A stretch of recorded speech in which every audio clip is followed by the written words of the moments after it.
Hey everyone, welcome to Post to Post. My name is Neil. If you're new, we're talking Minnesota Wild versus St. Louis Blues, possibly the closest statistical matchup we have in this entire playoffs, total, regardless of West or East. This is close. We're going to break this down by numbers. We're going to break this down by notables for each team. I'm going to give you my prediction, and I'm going to give you my who I want to win this series. Let's dive into it.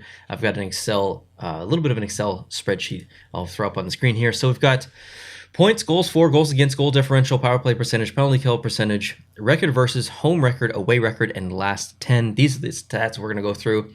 So, points, 113 versus 109. Minnesota wins there. Goals for, 310 versus 311. St. Louis barely wins there. Goals against, 253 to 242. St. Louis wins there, but still pretty close. Goal differential, plus 57 versus plus 69. St. Louis wins there. Power play, 21%. Versus 27% for St. Louis. Incredible power play numbers for St. Louis. I'd love to see that. Penalty kill, 75.8%. Not good for Minnesota versus 84.1%. Excellent penalty kill numbers from St. Louis.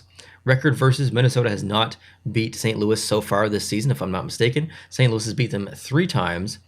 Home record, 31-8-2 versus 26-10-5. Clearly, Minnesota plays extremely well at home. Away record, 22-14-5 for Minnesota, 23-12-6.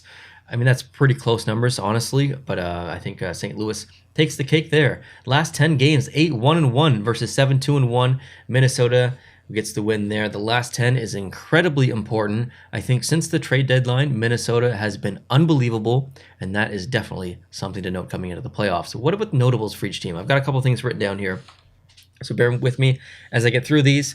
Obviously, Kaprizov for Minnesota, 108 points this season. Incredible for a young kid. Goligoski, plus 41. Okay, I don't usually talk a ton about plus minus, but sometimes it is worth noting. And with Goligoski, with his experience at plus 41, that's a pretty defensively responsible person, so I wanted to call that out there. Depth of Fiala, 85 points and 7 game-winning goals. Hartman, 65 points, 7 game-winning goals. These guys know how to be clutch and score in big moments. Fleury, 9-2-0 since the trade deadline. Plus, he's got the history, he's got the experience. That's a pretty good pickup for the Minnesota Wild. But then you got Talbot, 8-0-3.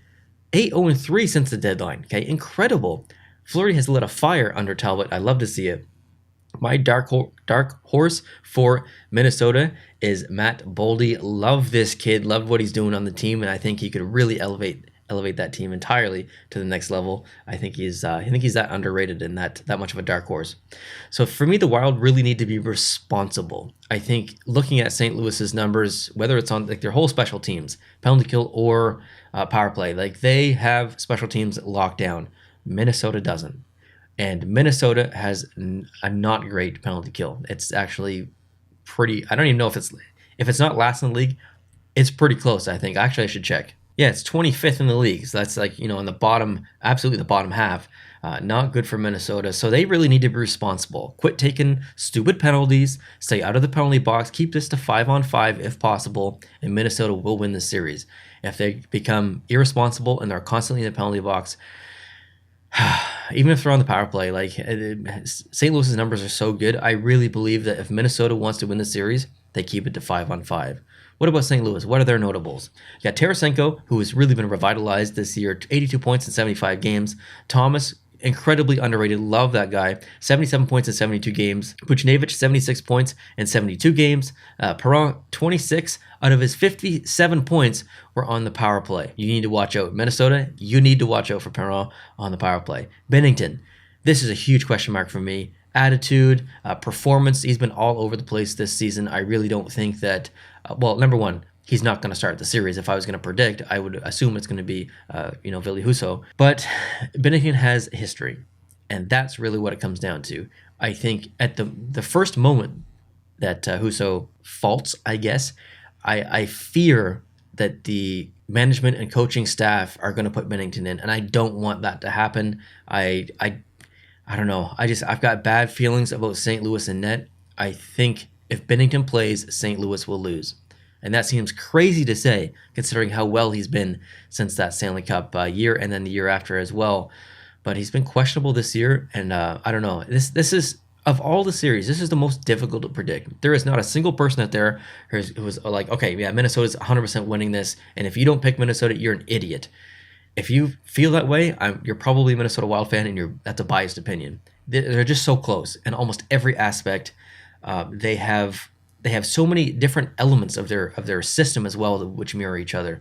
So I don't know what to predict here. I'm just going to be straight with you. I don't feel confident in my prediction. I'm going to choose Minnesota because I think they do keep it to 5-on-5. They stay out of the box, and they're coming in hot. Okay, they're coming 8-1-1. The goalies are rolling. They're both playing well. I don't think it matters who plays net for Minnesota. I think Minnesota's going to take this series, but I think it's probably going 6 or 7, probably 7 if I'm going to make any accurate prediction. That's likely it. 7 games this is going to go. And who do I want to win? I guess I'll end this by answering that. Who do I want to win? I'm a big St. Louis fan, as you guys know. They're probably my top 5. Then they won the Cup. They're around 5, 6, 7-ish. I think probably for favorite teams. Whenever a team wins the Stanley Cup, they usually fall down my list. I don't really like to see teams win the Stanley Cup back to back or more, frequently at least. But Minnesota's been really coming up my list, and I want to see them have success. So I'm going to choose Minnesota to win this series. As far as what I want to happen, I'm going to predict Minnesota, and I want Minnesota to win, but I'm not going to be that upset if St. Louis wins. I do obviously like St. Louis, so there you have it. That's my thoughts on this series. Would love to know your thoughts down below in the comments section. Please leave them. I read all the comments, so I'd love to hear your thoughts. Do you think Minnesota's going to win? Do you think St. Louis is going to win? What about the net situation? Which goalie for either team is going to take the reins here and go into this series? So we'd love to hear your thoughts. If you are new to the channel, please consider hitting the subscribe button, because I'm talking about all these series previews, not just Minnesota, St. Louis, all of them. Then there's a bracket prediction video coming up, so we'd love to have you on board if you're new. If you did enjoy this video, please hit the like button, and I'll talk to you guys very soon for another series preview. Adios.